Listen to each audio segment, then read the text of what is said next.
After decades in the political doghouse, nuclear power is gaining favor again.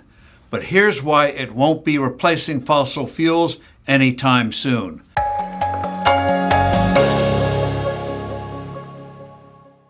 Hello, I'm Steve Forbes, and this is What's Ahead, where you get the insights you need to better navigate these turbulent times.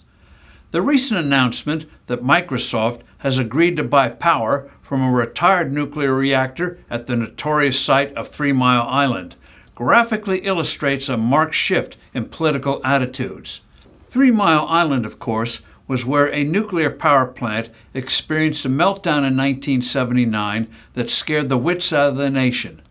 There were no injuries, and damage was minimal. Nonetheless, the incident freaked out public opinion, and construction for new nuclear power facilities became politically radioactive. Accidents at Chernobyl in the old Soviet Union and then at Fukushima in Japan reinforced the nuclear taboo. Based on emotion alone, Germany decided to dismantle existing facilities, making the country dangerously dependent on gas imports from Putin's Russia. Now sentiment is changing. High-tech companies are power hogs. Energy consumed by the cloud is already twice what is used by the entire nation of Japan. States are removing their own bans. Technological breakthroughs are coming. Investments are being made by companies making smaller modular reactors, SMRs, that can supply juice to small customers like a town or college campus, not to mention AI data centers. They require less capital and shorter time periods to build. Research on nuclear power based on molten salt technology is being pursued after years of being ignored.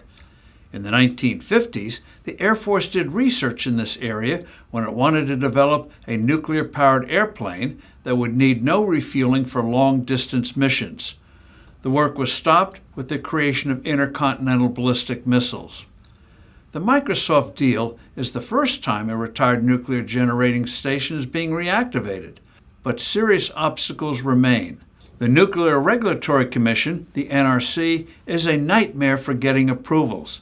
It is culturally geared to saying no or just plain slowing things down. This is a stark contrast to the expeditious but sound approach China is taking. Beijing has numerous plants under construction while the U.S. can't get past go. The NRC is perversely strangling SMRs. By taking such a rigid, suffocating approach, the normal learning curve that comes with the actual construction of any kind of facility has been lost with nuclear power plants. It has been estimated that if nuclear power had been permitted to evolve as it was during the 1950s and 60s, costs for the electricity produced by them would be 10% of what it is today. We badly need to drastically change the current regulatory regime we have today. But traditional plants and SMRs still take years to construct, even in the best of circumstances. And the fact is, we need lots of additional energy now. That means the world must have mammoth amounts of additional energy from fossil fuels. The U.S. can meet much of this demand if government barriers to the production and export of natural gas, oil, and even coal are removed. And voters know which of the two major party presidential candidates will allow us to become the global energy superpower. I'm Steve Forbes. Thanks for listening. Do send in your comments and suggestions, and I look forward to being with you soon again.